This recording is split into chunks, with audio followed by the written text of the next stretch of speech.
Well, hello guys. It is Elsa and Clay back after our hiatus. How are you, Clay? It's good to see you finally. I'm good. Yes, it was an extended hiatus. In fact, Elsa and I said 2 weeks.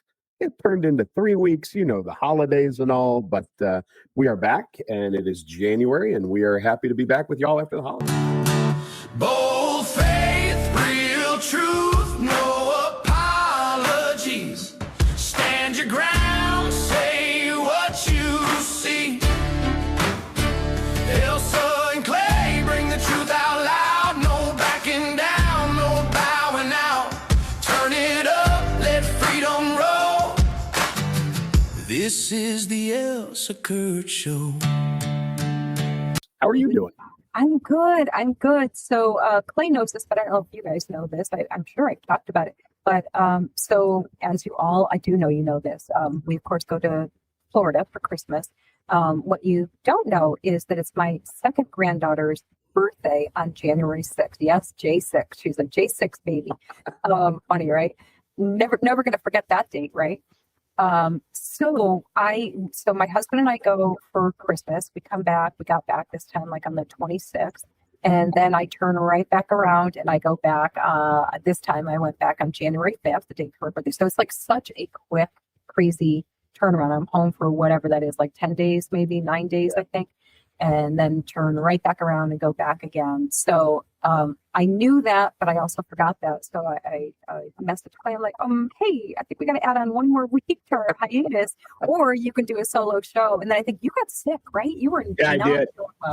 I did not get the super flu that's floating around. Maybe I got brushed by it, but some folks in my family did have it, and I thought for sure I was getting it. I just had maybe a small 24-hour bug kind of thing. But I was definitely I was not in a position to do a solo show. It was a big old nope. So we had a little extra pause there, but that's okay. We're back. We're refreshed. We are ready to roll. And of course, the news cycle did not stop on our behalf. I mean, I think that's very rude. The whole world should have just paused right along with us. Wouldn't everybody have loved that though? Like if everything just stopped, what would we do? What would anybody do for the holidays? Right. If nothing else, but nothing else. No, it did not. As a matter of fact, in the meantime, while we were off and enjoying our time or being sick, respectively, lots of things happened, like the Somali, or as Clay said before we started, just Minnesota. Just Minnesota went up wild again, not the first time. But yes, Nick Shirley, right? That's his name. Nick Shirley broke. He is an independent journalist, independent young guy, independent journalist. Pretty much single-handedly broke the story of the fraudulent Somali daycare centers that should be in. Where's my hand? Here it is. That should be in air quotes. Learing Center. The Learing Center, yes, a forever meme going forward now. Everything is, all about. If you guys don't know what that means, more than one, but the one in particular, this is supposed to be a running, operating, government-funded daycare center, and they misspelled learning. So, Learing Center. That alone is enough to just make your eyebrows go really high up into your forehead.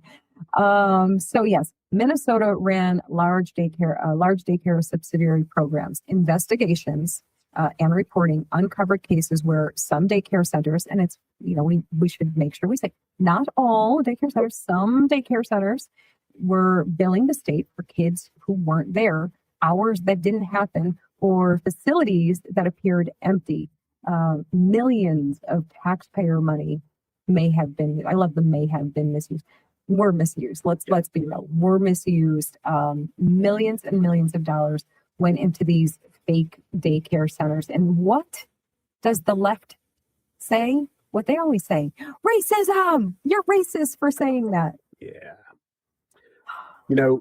And really what happened was this unlocked systemic fraud. Yeah. Mostly through not all, but mostly through the Somali communities in Minnesota. And listen, folks, we all know the associated, the people associated with this: Tim Waltz, Ilyan Omar. Like it's all the same names. But really, Nick Shirley And if you haven't seen the film footage, I'm sure most of you have, if not all of you. He goes to this Learing center, opens the door. There's no kids there. There's clearly, I won't say never, but there clearly has not been kids there in a long time. Him and the guy with him, they have, they confront the operators with, hey, there's supposed to be, X amount of kids here. Where are they? No kids there. And as people dug into the fraud from the daycares, they unraveled a lot of fraud within the state of Minnesota. Right. Again, mostly in the Somali communities, to the tune of over $9 billion, I think was the latest that I saw. Some of the great analysis that I have seen is that this is, when we say systemic fraud, it's almost systematic fraud. And here's a great example. So you've got the daycares, right? But the example I saw was about healthcare. So you've got Somalis, vast majority of the households are on government assistance. And a lot of these are kids and people who have they're second generation now, right? Yeah. So you've got a Somali headed household, but they've got naturalized children born in the United States who speak English. These people actually, many of them do speak English, but when they go to a doctor's appointment, they suddenly do not speak English, right? Which requires the state now to call and move a $100 an hour translator of Somali descent to the doctor's appointment, right? Yep. To translate for the person who actually does speak English. But they're now it's a free healthcare appointment with a $100 an hour translator, another Somali who's getting paid.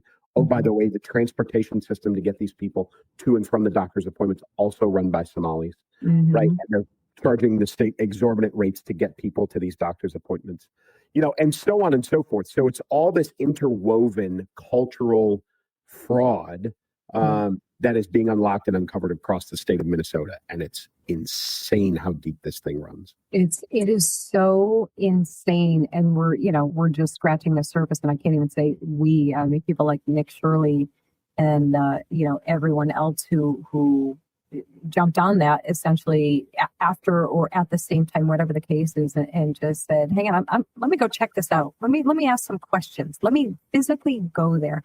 And, it's kind of embarrassing in a way like that. Wow, this is what it took. Like, you have all of these resources, all of these people who are supposed to be doing it, within our own government that are supposed to be keeping an eye on things like this. And it took this independent journalist with, no backing, nobody funding him, not that I'm aware of at least, just to literally go knock on the door and say, hey, what's up, guys? What you got going on here? And that is what blew this whole thing up. And of course, what is, again, my favorite question, what does the left do? What is the left doing? This guy is getting death threats and his family's getting doxxed and all of these things. And it's, another extension of the constant madness that goes on, that this is our money, like American taxpayer money. We're being robbed. And these lunatic liberals, because this is during the Trump administration, are angry about it. Like, you let those Somalis take all of our money. Damn it. It's so crazy to me. Yeah, it is. And so there are some good things that have come out of it, right? Governor Walz is now no longer running for another term as governor, which he blamed on President Trump. Not of course. Having to do nothing with that he did. dollars of fraud or anything that's going on in Minnesota. Right. President Trump's fault because of targeting Tim Walz. All right, so that's a good thing that he is. Finally a good thing. Yes. We've now exposed the mayor of Minneapolis, who's a Class A piece of garbage, and a panderer, and all of those things. Right, all of this it's very apparent that this is being done for votes. It's paid for votes. Their conduct is bringing that to light. But the other thing is that we're starting to have great examples because there's such evidence of the fraud going on, right? Yeah. This is not made up. There's just way too much evidence out there. But I saw on another podcast that I enjoy, and I don't know if you've ever seen these two ladies, but it's called Chicks on the Right. I love them. Love them. Yes, they're terrific. Saw a little highlight from their podcast, and it was a man on the street interview, and I think it was in Southern California, right? It was definitely in a warm place. And they were just asking, hey, how do you feel about the Somali fraud in Minneapolis or in Minnesota? And these people were openly saying, oh, I think it's all a lie. Mhm. I don't think there's really anything there. Yeah. I think it's all, and so there are people who still are in an absolute state of denial. Yeah. No matter what evidence is presented in front of them. Won't matter. It's all fake news to them. Right. They will not believe it. And so now we have there is tangible evidence of Right. TDS because that's really what this is. Yeah, You can absolutely. show somebody empirical evidence, Right. accounting evidence, all of these things, and it really doesn't matter. No, it does And so- not matter at So now all. we've got proof. Yeah. We've got proof that it's a real thing. Right. Yeah, I think the only way, you literally cannot win because listen, I could be fair about this. If that were a left-leaning independent journalist who discovered this, who unearthed all of this, I think it's probably fair to say that the right would say, BS. I don't know. Would we? I mean, something like this, if he uncovered that, it's just not even something they would do. It's impossible to even imagine. They would not uncover. I don't think we would. I don't think the right would. And so here's why. And I Mhm. this discussion over and over again, right? Yeah. The reality of the left is their reaction is scream racism, right? Mhm. Misogyny, sexism, whatever ism that is appropriate for the situation. So they'll throw an ism out there Mhm. first. Right. Then it will be protest, and then it will become violence, right? Oh yeah. The- Well, there's no the question. The right never escalates beyond an ism. No, we definitely would never escalate the way that they do. I Yeah. just mean that we wouldn't, if it was something coming from the left, would we believe it to be true? I think with the amount of empirical evidence, I honestly believe that most conservatives, Mhm. rational people would Yeah. look at it and go, well, that's just effed up. Right. And they would accept it as the truth. Now, Mhm. there would be some stereotypes, there would be some labeling, there would be Sure. all of those things that go along with it. But I think more readily the conservative side of the aisle will admit, no matter the source, as long as there's empirical evidence Right. and it's not opinion. Yeah. I think the right is much more accepting of that kind of information when it's Mhm. backed up by fact. Yeah.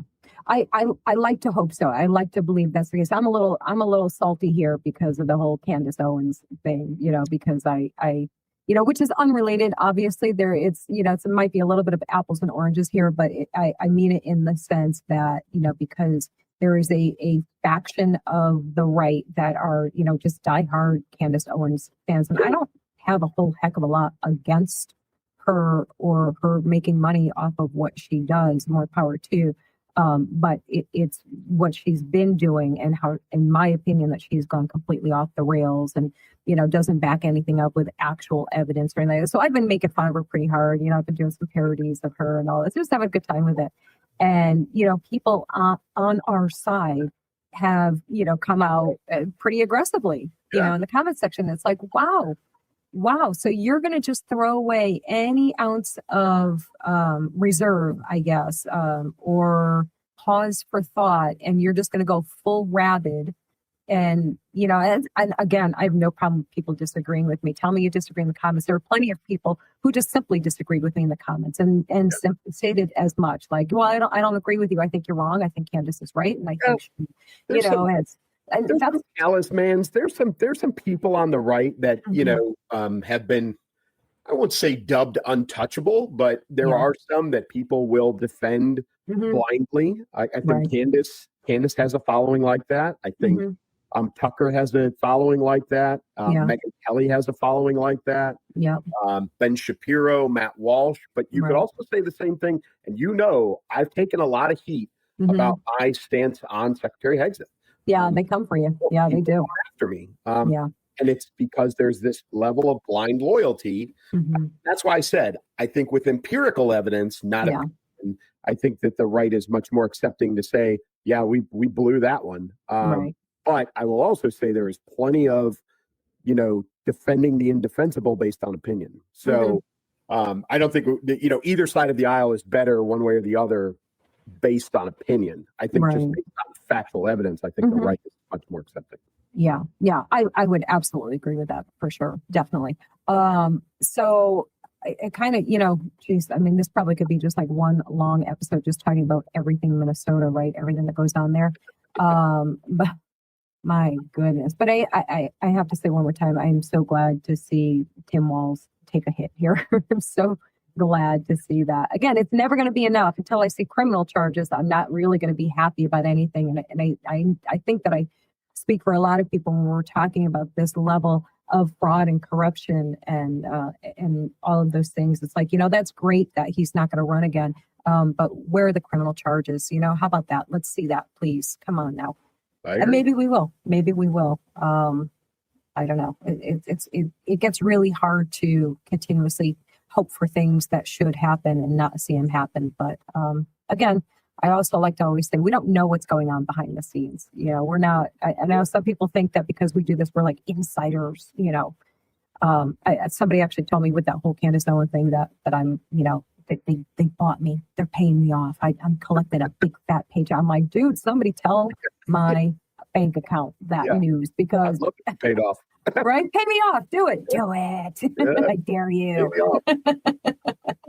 Kidding, they can't buy us, guys. I mean, so this actually brings us pretty well into the next topic, which is the recent incident of activist Renee Good and getting shot and killed by an ICE agent after she basically tried to run him over, which obviously is hotly disputed between different factions. I can't wait to hear your perspective on this. I'll tell you mine. I mean, I can't imagine nobody, that there's somebody that doesn't know any of this. But just in case you don't, Renee Good encountered ICE agents during a federal operation in Minnesota. Video shows her vehicle making contact with an ICE agent. Federal officials say the agent was struck and injured. In response, the agent fired his weapon, killing her. This was not a traffic stop. This wasn't a misunderstanding. This was a professional agitator purposely blocking legal, authorized federal agents from doing their job. Her entire purpose, along with other people, for being in that location that day was to disrupt, distract, and cause absolute chaos and stop federal agents from doing their job, which their job, by the way, is to be there to remove illegal aliens, criminal illegal aliens from the area and send them back where they came from or put them in jail, whatever the case is. So that's what they were there to stop and disrupt. She was told on video, there is multiple videos out. She was told by multiple agents multiple times to move her vehicle, to get out of the way. She mocked them. Her wife standing outside the car, which I don't know why she was outside the car, filming them, getting right up in their face, which they can record, of course. You can record agents, police officers doing their job. However, you can't impede their work. You can't become a hazard or problem. So yeah, they were being verbally abusive, mocking them, all of those things. All of that, you know what? Fine. Not fine, but you know what I mean. Fine, do the things, but you also need to comply with direct orders. She did not. She had her car. The video shows that, her car is parked blocking the roadway. And of course, she did that deliberately so that they could not get by. So that's why they're telling her to move, get out of the vehicle, first move. And then I think they told her to get out of the vehicle because she was obviously about to be arrested. The wife yells, drive, baby, drive. At which point so here's where I think everybody's like contesting it. Like she backed up a little bit and then hit the gas pedal. But what people are arguing about is the direction the wheels are facing as she goes forward. But what people are also missing is that the tire is spinning. She's spinning on ice. So she hit that gas pedal pretty good. And the wheels spun. Now, did that make the wheels turn? I don't know what she was trying to do. What matters here is that the federal agent who was in front of the car or front to the side of the car. He wasn't like dead center of it, I don't think. At that point, he had started to move over to the side, at which point that's when the forward momentum happened. She hit him. This is proven now from his own camera release. He was hit because that was disputed as well. They said that, she didn't hit him. She was trying to drive away, blah, blah, blah. He was struck. At which point, the moment that vehicle starts coming towards you as a federal agent, you are within your right to stop the threat, because now the vehicle is a weapon. She's using the vehicle as a weapon, or it's being perceived that the vehicle is being used as a weapon. And I think that's important to point out too. Whether her intention was to use it as a weapon or not isn't necessarily relevant here. It is the perceived threat, not only to the officer, but to anyone around him. So it is his job to protect himself and others. And so he struck her car continued. Obviously, I think she may have been, maybe she died immediately, who knows, but the car kept going, struck another vehicle. That's that. And of course, all of the aftermath.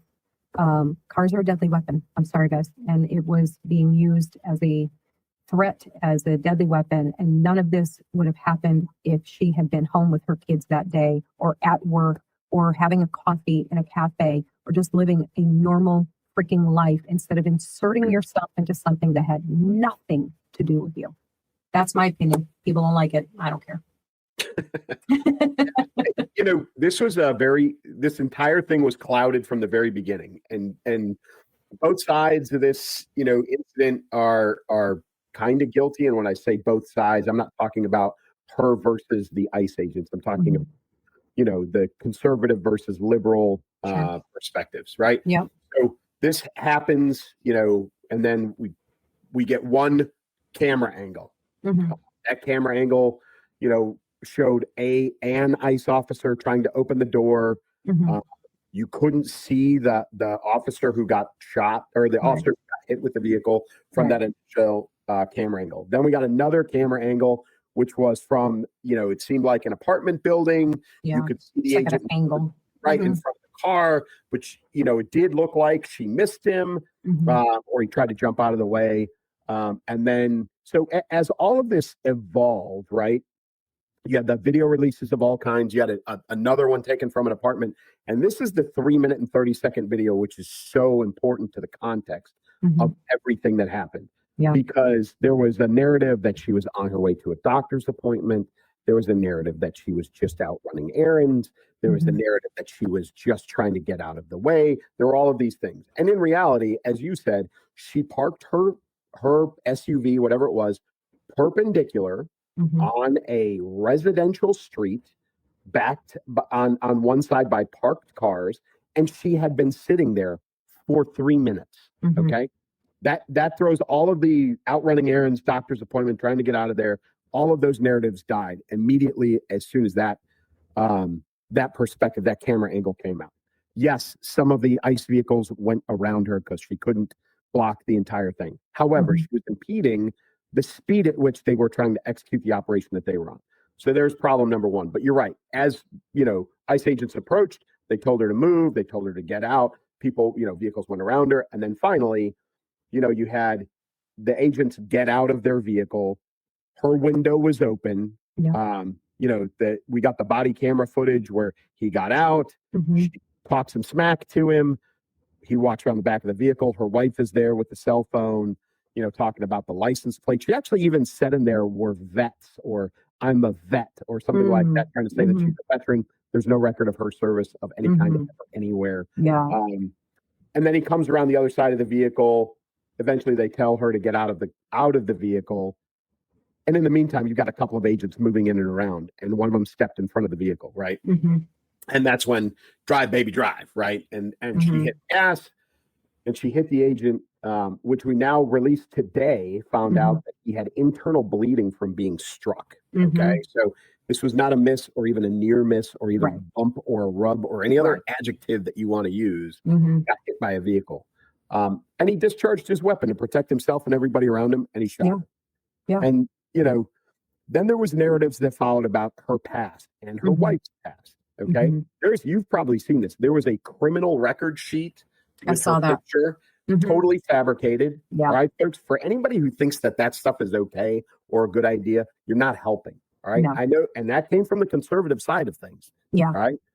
That you're not, by fabricating a rap sheet that doesn't exist for this woman, you're not helping things. No. Okay. No. Let the facts be the facts, period. This, That's it. and as this has unraveled and we've seen more camera angles and all of these things, it's all there. The ICE officer did what he was supposed to do. There's nothing, and there's people who've tried to say, oh, well, Minnesota signed a statute, blah, blah, blah, blah, blah. I looked it up myself. The things that were quoted in the statute were not in the statute, right? Yeah. There are narratives on both sides that are counterproductive to what is going on. Yes. Our concerns should be, one, for the ICE agent, Mhm. two, in that follow-up, his family, the safety of his family, because we Yes. know the doxing and everything else that comes out, right?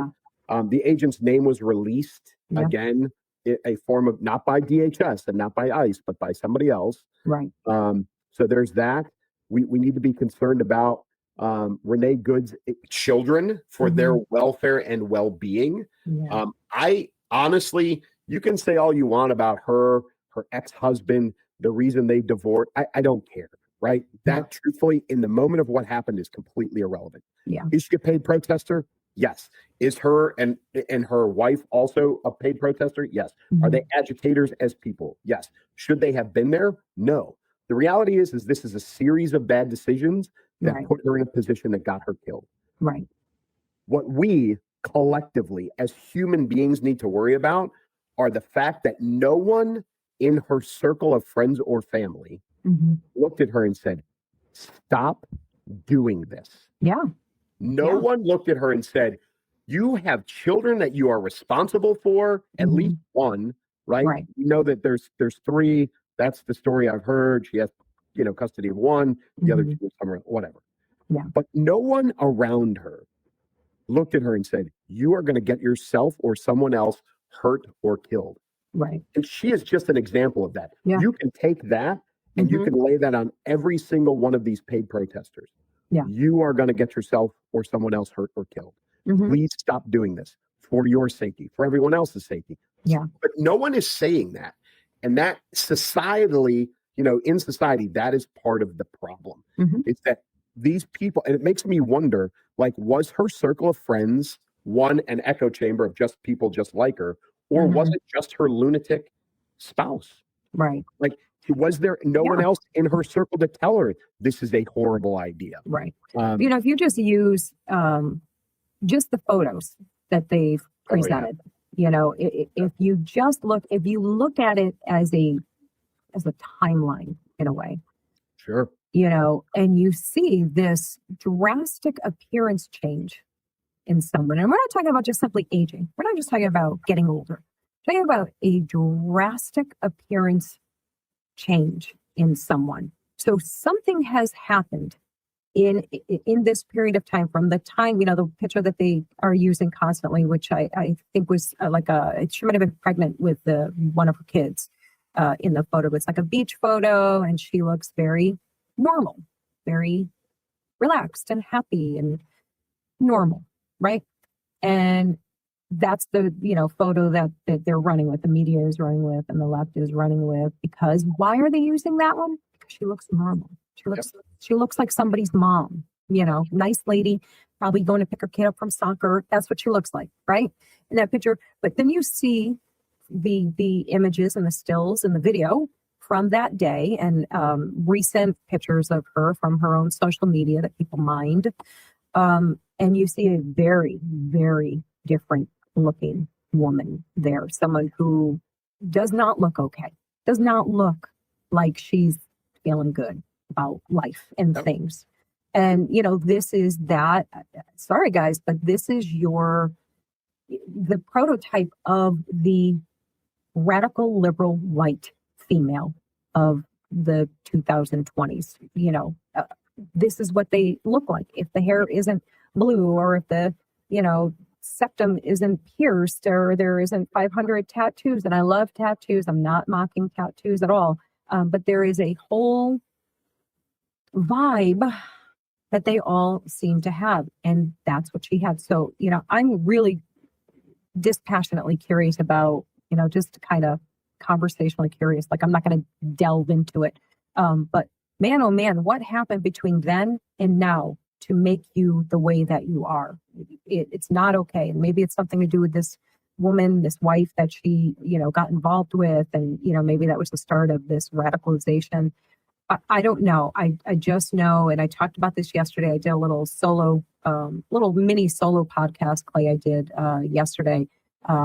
And I put that in the whole topic was liberal white females and the behaviors and the mentality and the reasoning behind why they do what they do. And it kind of comes down to, in my mind, it comes down to like, we were designed for purpose, to not only on purpose, by purpose, to have purpose in life, to have meaning and to be focused on something of meaning in our lives. And traditionally, our focus, particularly as females, is to, be nurturers, to raise families, to have children, and to be a part of something bigger than ourselves, which is the raising of children and caring for our families and all of those things. And, now in modern society, this culture tells you all of the things that are what were once very normal to do and biologically normal to do are now offensive, insulting, boring, useless, impractical, whatever, and inconvenient. All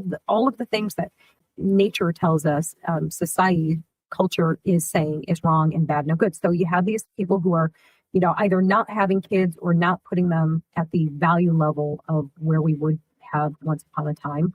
And so what do? They need purpose. They need a cause. They need something to believe in. They need something to be passionate about. So they take on these activist roles, and now they have to be like the caretakers of morality. Like, everybody's morality is their responsibility, and they go to these psychotic, unhealthy extremism. And this is a direct result of that mentality, of that type of directionlessness and grounding. There is no grounding. And this is what you get. And now you see like the aftermath of this whole like litany of deranged liberal white females. I don't know. I feel like they just keep proving my point. Yeah, no, you're 100% right. I mean, I've seen it, across social media, dozens and dozens and dozens of times, and it's really come to light even since like, Ukraine flags in the front yard. But the sentiment that's repeated is, the most dangerous thing in America is a college-educated suburban white woman in her 40s. Like, Yes.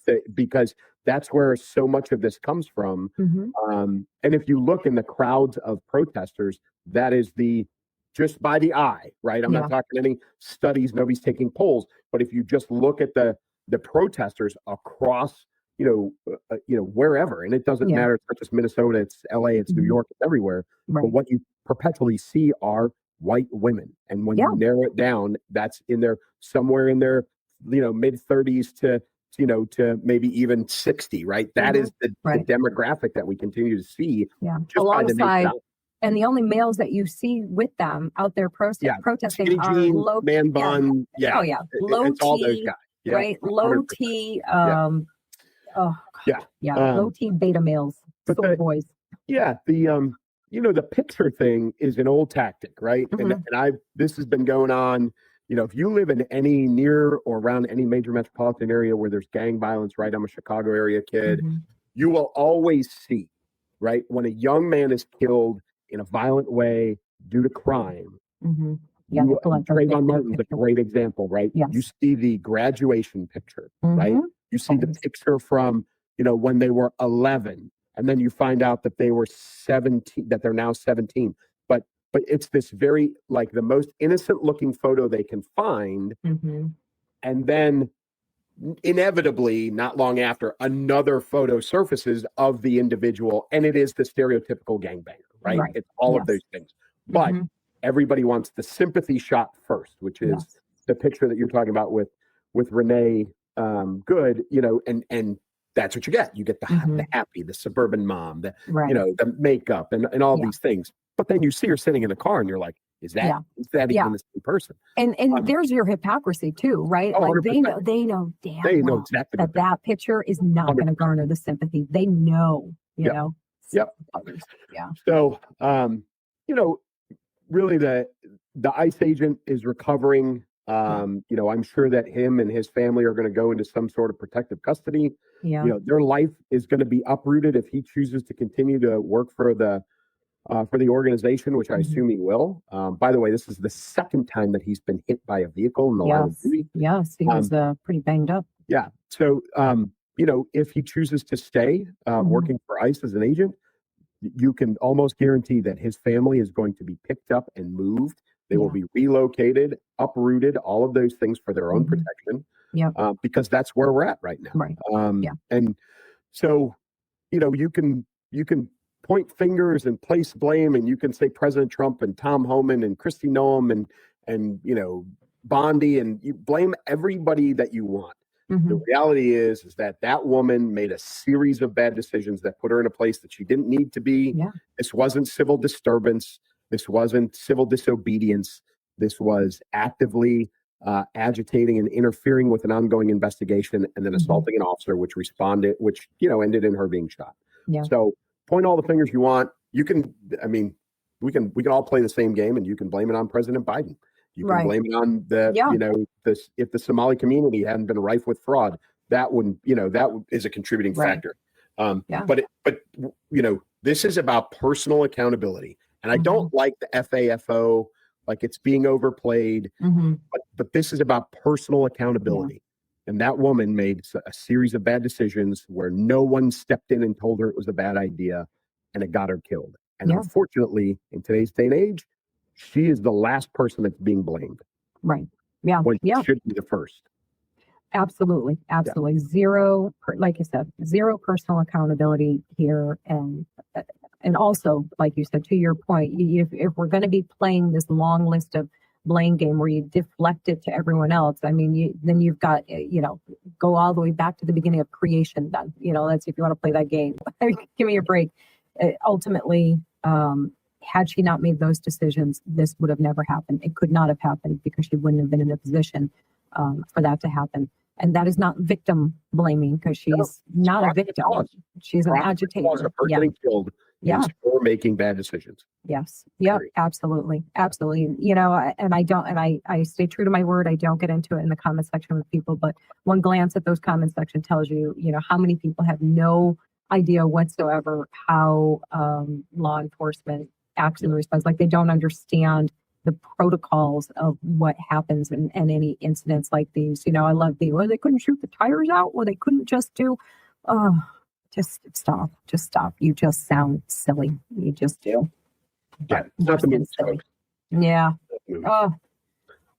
Yeah, exactly. Not the movies, guys. Real life, real people, real split second decisions are being made. And if you ask me, when you look at it through that lens, a split second decision, when you see how heavy your car is, like 3,000 pounds. Thank you. Yeah, I was going to say 2,000 pounds, but it's so in that range. Yeah. It's a weapon. Yeah. Simple as that. Yeah. But oh my goodness, let's talk about Bill and Hill. Talk about lack of personal accountability. How about that? They're the poster children for that, right? And you know, as usual, they seem to always get away with stuff. You know, if you're Bill and Hill, subpoenas are apparently optional. We'll just ignore that. We're not going to show up because we don't think we have to, right? House Oversight subpoenaed Bill and Hillary Clinton in an Epstein-related inquiry. They declined. I love that. They declined to comply, calling the subpoenas political and illegitimate. And Republicans are now discussing contempt proceedings. Like, that last part just annoys the daylights out of me. It goes right back to what we were talking about before. Like, what's going to happen? Like, really, what's going to happen? They're just going to shake their finger at them?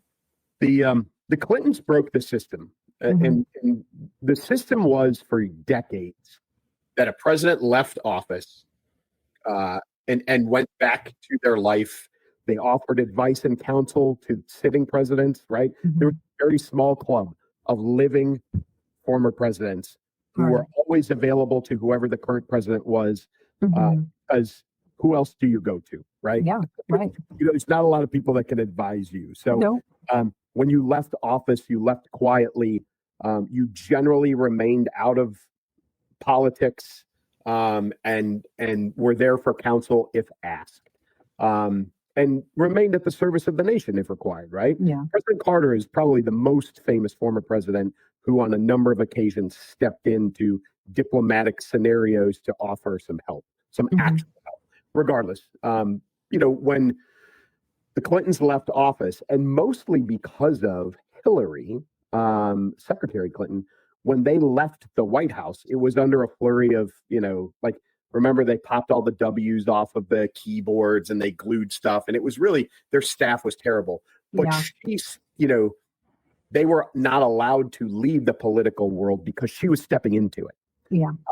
And so by default, President Clinton remained relevant in the political world, and remained a voice that people went to while President Bush was in office. And then, President Bush, truthfully, when he did spend, probably the first year or so blaming President Clinton, and then 9/11 happened, and then it really didn't matter anymore. Right. And so he spent the next 7 years, engrossed in Iraq and Afghanistan, and then he left. And then the Obamas came in, right? And then the Obamas spent their entire administration blaming the Bushes, which didn't allow them to leave the public eye, right? There was always this reference back to the Bushes.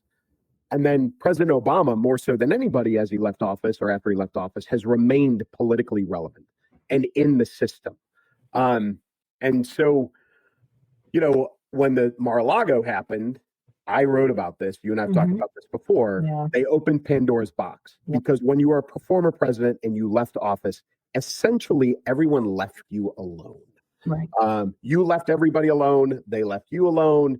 You were given this presidential kind of just leave them there. Whatever happened during their administration, just leave them alone. And then Mar-a-Lago happened.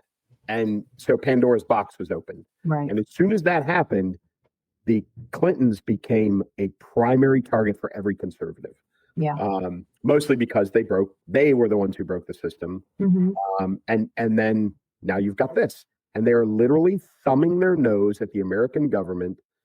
They have been subpoenaed related to Epstein. And they basically said, no, we're not doing it. We don't care. Yeah. Can you imagine if you or I did that? No. Oh my God. Are you kidding? No, thanks. I decline. Yeah. Subpoena for court? No, I'm not going. Sorry. I don't feel like it. So I was asked why they would just not show up. And here's the two things. One, if they showed up, they would lie, right? So they would be put under oath and they would lie. And Bill's already been, found in, perjury, right? It's happened. He perjured himself before. Yes. She has also perjured herself before, right? But they're not above that. So bringing them in, and even if they showed up, it would be perjury, guaranteed, because they're admitting nothing. Yeah. And if they sat up there and they plead the fifth, it looks terrible anyway. So they're certainly not going to come willingly. And so the opposite is, we're just not coming. And they are forcing the current administration to come to the House with U.S. Marshals to arrest them. It's so crazy. And now that makes them martyrs. Right. So it's a genius play by the Clintons. Sure. They have taken the path that makes them, even though it's completely illegal, that makes them potentially look the best in the outcome. Right. Oh yeah, sure. Nothing more, for the left, at least in this case, nothing more heartstring pulling than to see these two elderly people being let out in handcuffs, and they're, sad, like what faces. Yeah. I mean, I don't care. I would applaud, but it needs to happen, right? It does. I mean, I think it absolutely does need to happen. Like, I mean, bring the cops, bring them out. Them. President Trump got indicted, right? He got all. So no one was shot. Mugshots, right? Like there's, hanging up in the Oval Office, his mugshot, right? Like he hung that thing up proud, It absolutely has to happen. They are making a mockery. They are thumbing their nose, and that's just a big fat no. You are criminals. You are as criminal as they get, and more so than we will ever know. Oh yeah. No matter what comes out, we will never know all of it, and it's just the case. And I think everybody's really tired of these congressional hearings, to be honest with you. Like, don't you think everybody has like fatigue over these things? Because nothing happens. They show up, even when they do show up, right? Yeah. The problem is nothing happens afterwards. No one gets arrested.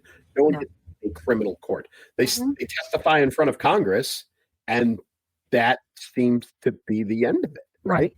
Yeah, and I don't really understand that. So what is exactly the point of these, other than to just put on a show, waste everybody's time and tax dollars, because it's costing us money for this to be going on.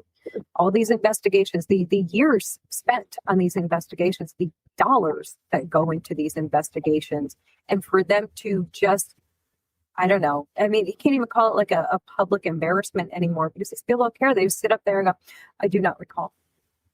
I don't recall. And that's it. And then they go home, they go on their yacht, they go on vacation, and they, collect their insider trading stocks, money, and have a good old time. Like, consequence, damn it. If it was very much in the same vein of President Reagan, who, when he testified Iran-Contra, right, and said, I do not recall, he really didn't, because he was in a mental decline. If you put Joe Biden on the stand right now and he said, I don't recall, I would believe him, because he probably doesn't. But President Obama, President Clinton, President Bush, right? There's no evidence of declined mental faculties, those kinds of things. And so, President Clinton, most of us dislike his wife, Secretary Clinton. She is politically criminal. Yes. I think he is criminal code criminal. Like, we all know the multiple affairs, the sexual assault, all of those things. Like, that is President Clinton's personality. Right. There's enough evidence out there that we all kind of know it. But Secretary Clinton, Hillary Clinton, is the one who truthfully is the most dangerous in criminality. Like, we're talking international espionage, federal level election tampering, like all of those things. I honestly think at this point in their lives, Bill just sits there and he just does nothing. She is the one who is the actual problem. Right. But they can't be allowed to say no to Congress. Yeah. Like, this is not a thing, especially after what happened to President Trump. Exactly. Yeah. If they let this go, if they let this happen, then that is the opening for everyone to just simply refuse, just to say, nope, no, thank you, decline, bye. Yep. So they're going to have to be made an example of. And, and let's face it, no matter what, the other side is going to have something to say. You know what I mean? So if you don't do it, they have something to say. If you do it, they have something to say. So just do it. Just do it, because it doesn't matter, So, yeah. I'm going to make a prediction, and I know you love my predictions. There will be a former president buried in Arlington by the end of summer, and he will never testify. Oh, okay. Yeah. There will be a cardiac event. Folks, I'm telling you right now, this is Clay Novak. I'm not threatening anyone. No, yeah. I know. Yeah, make sure that's clear. I'm being very clear. Yeah. Right? All I am saying is that former President Bill Clinton, his health status right now is suspect enough, right? We all know, we've all seen him. He looks terrible. Oh my gosh. He will never testify. No. And I will tell you that his health will either rapidly decline or there will be a sudden event that makes it incapable of him testifying. And then he will eventually die before he ever testifies. Yeah. And Secretary Clinton will use that as a Heisman to prevent her from testifying, et cetera, et cetera. But that is my prediction, ladies and gentlemen. It would not surprise me. It would not surprise me at all. And so the only thing I can hope for based off of that is to see her on the stand, fighting for her life, so to speak. Don't know if it'll happen. Yep. At this rate, I have such low expectations of seeing any of these things actually happen, but one can hope. One can hope. One can hope, yes. One can hope. All right, let's talk about a fun one. I don't know. Is it fun? Yes and no. We've got our current president who flipped the bird. just flip the bird. And I go, but listen, I'm seeing this from all angles. I'll be honest. I see this from all angles. My knee jerk, my gut quick reaction, if you were asked for that one, I would say, would be to kind of go, well, I mean, yeah, the guy was calling him a pedophile and shouting out all kinds of garbage, trash talking at him and everything. And he dropped an FU and the one finger salute. What's that? Twice. Yeah. Yes. And did what any of us would have probably done in the same circumstance. Now I get it. The other side of that, which I also agree with, by the way, is that we would like to see more decorum from the leader of our country. Yes, we would like to see more self-control and reserve and all of those things. Yeah. Am I going to admonish him for this? I think I'm going to pass. I think I'm going to pass on the admonishment, even though my core does have a preference for a certain type of behavior. But, I don't know. I mean, you're a human being and you get to a point. Yeah. This is a guy as a human being. This is a guy who is a father. He is a grandfather. He is the president of the United States, and to get constantly assaulted with these kind of vile, disgusting accusations and attacks, and not even just on a daily basis, on like a minute basis, like every minute of every day, somebody is, excuse me, people, but somebody's MFing him to his face. So he is not given an ounce of respect, and there does come a point where you're kind of like, I'm not, somebody's screaming this at me. I'm not going to give you, respect or grace for it. So I don't know. Go ahead, Clay. Go ahead and correct me. No, I'm not going to correct you.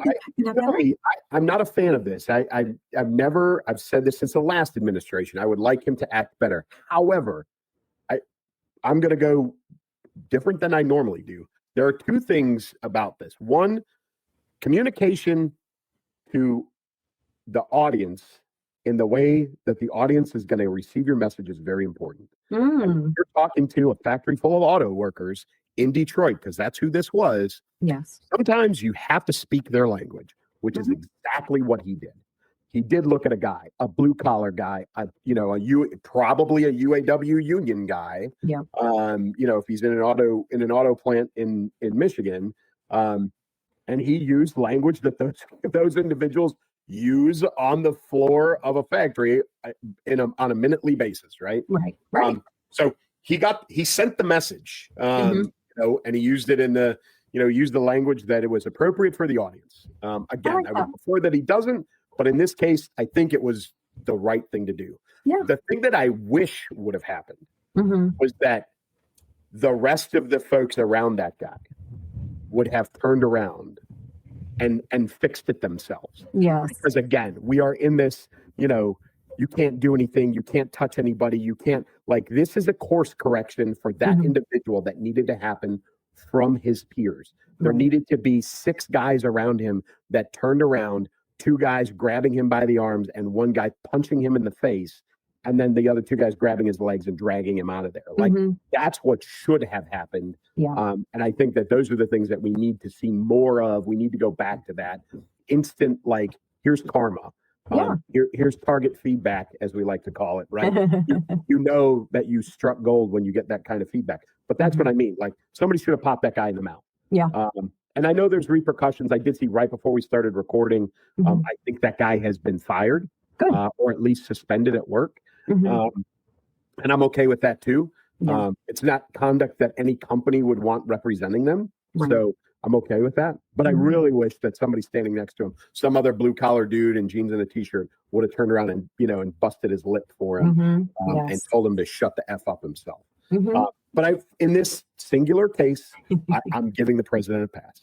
I love that. I think we were both very fair about how we presented that, because we agree on that. We absolutely agree on that. That there are certain expectations that we would like to have, but we are living in a very different time. This is just a totally different space and time that we're living in when, it's not just, and I really don't want to hear, particularly, especially from anyone on the left talking about, or the expectations of the leader or the blah, blah, blah. I don't want to hear from you when your party says the most vile, disgusting, offensive things every single day, literally swearing on the camera. I mean, at least he didn't have a mic on him and wasn't shouting it into a microphone. That was like an exchange caught on camera because of who he is and who they are and what was going on.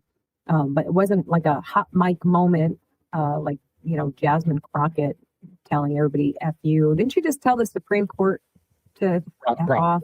Yeah. I think, I don't even know if it was her, but it was one of them. Yeah. So give me a break. I don't want to hear any, posturing from them that they're shocked and appalled or anything like that. Don't care. Cry more. We're going to talk about Iran, folks. This is kind of the last topic we're going to cover in this show. There is a regime change coming. And so for those of you that don't know the history of it, prior to 1979, Iran, was a very westernized, modern country that was not an Islamist-based Islamic republic. They had a monarchy under the Shah, there was a youth movement in 1979. I know that sounds weird, but they were hardline Muslim youth movement that overthrew the government, threw the Shah out of the country. He died shortly thereafter in Egypt. And they installed the Ayatollah, the supreme leader, quote unquote, religious leader, with a communist, although they claim democratically elected government. What's happening now, 45 years later, is that the script is being flipped. There is the Iranian people are tired of Sharia law. They are most of them, I think the last number I saw was 78%, do not want an Islamic republic of any kind as their government. They don't want a religious-based government of any kind. They're actually, completely fine with going back, having the prince come back and reestablish the monarchy. But there are protests going on in Iran right now. For those of you that haven't seen it on the news, I have someone I consider a friend. I worked with her when I worked on season 3 of Reacher on Amazon. She was in charge of really all the sets and set designs. And she reached out to me a week ago, maybe a little longer, asking some military questions about things going on both in Venezuela and Iran. And she is Iranian. Her family, she still has family living in Iran underneath and participating in all of this. So her and I have been back and forth, and it's been a great perspective for me to hear and see the things that she's saying or that she's getting from her family. I will tell you just off the top, the one that caught me most off guard was when they tell you how many fatalities there have been. She said quadruple it. Wow. And this was at a time when they said it was 45 to 50. She said it's easily 200. So there's that going on that we're not seeing. Iran shut off all of the internet access specifically to block out the West. They do not want news cameras. They do not want information coming out. I know Musk tried to put some Starlink in there, but I would tell you that those folks that either received it or are putting it in place are putting their lives at risk, because if the Iranian government finds out about it, it's not going to be, hey, we're going to confiscate that. They're going to confiscate people's lives for that stuff.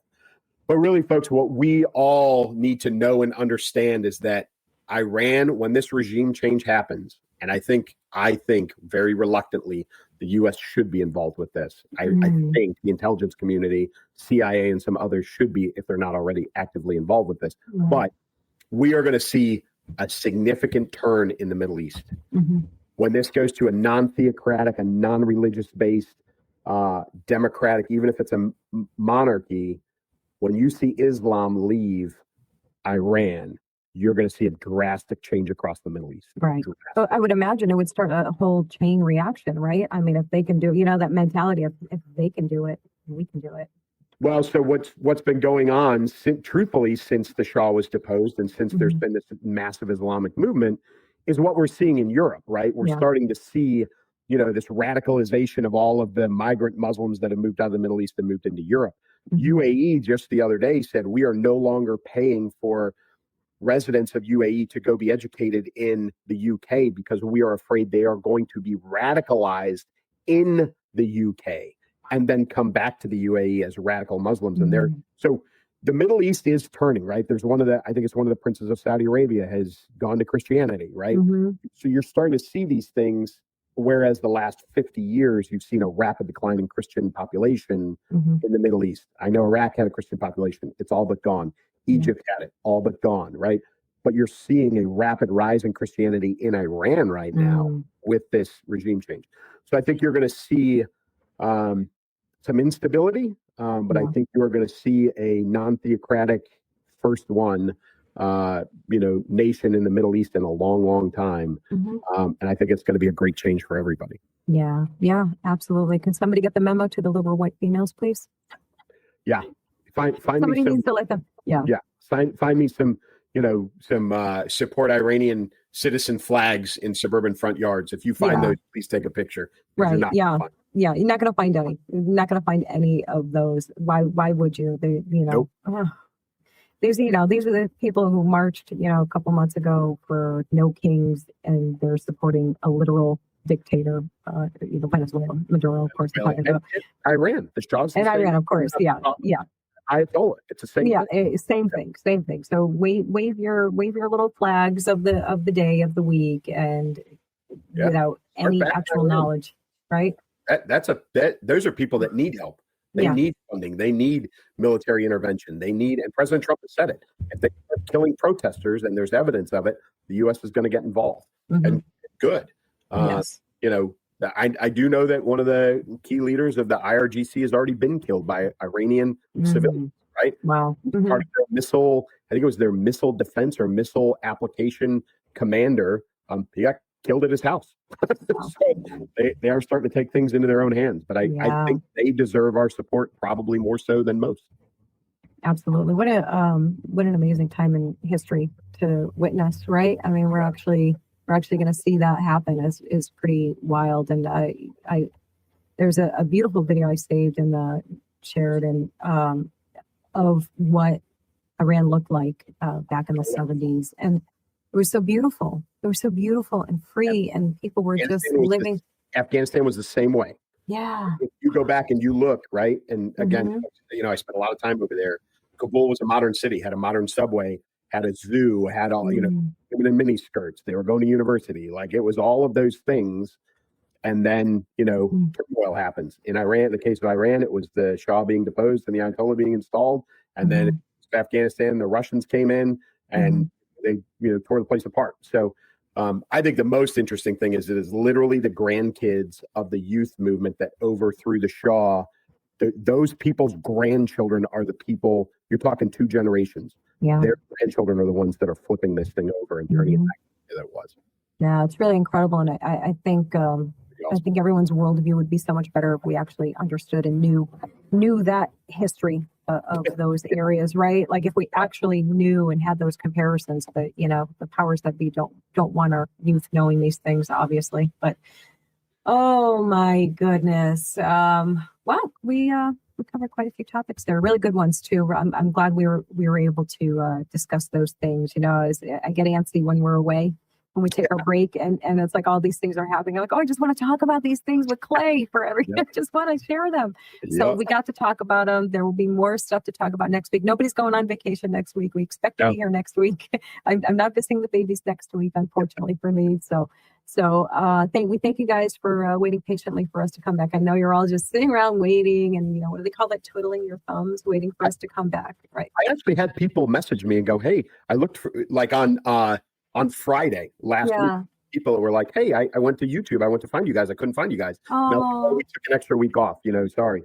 So there were people looking for us. Oh, that makes me feel good. Yay! Well, we are back. We are back and ready to party. And by party, I mean talk about all the current things going on in the world. Clay, it was great being back with you again. I look forward to next week. You want to close everybody out? I got 2 things. One, as always for me, keep moving, keep shooting. But 2, go Bears. How about them Bears? How about them Bears? I love it. Yay. All right, guys, we will see you all next week. Take care. Join us in the comments section. Bye-bye.